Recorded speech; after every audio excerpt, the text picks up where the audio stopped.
Alright folks, here's an easy way to weigh your bird.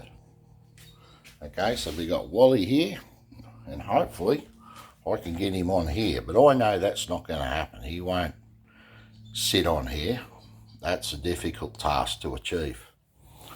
So what I do then is I get a bigger platform. I sit that on top of my scales, right?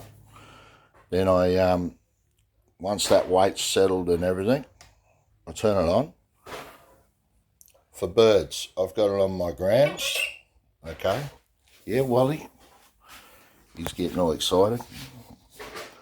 Now this might be still a bit of a task, because even try to get him sort of on this sort of thing can be something. But there you go, he's on there. And there's his weight. Hey boy, you good boy. You're weighing 351 grams. That's perfect. Thank you. And then I sing him this song. Weigh, weigh, weigh. How much does Wally weigh? Weigh, weigh, weigh. How much does he weigh today?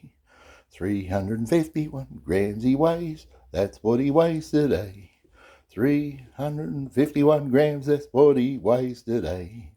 Weigh, weigh, weigh. How much does Wally weigh? We don't know. We'll have to stick him on the scales and check out his weight. Whatever.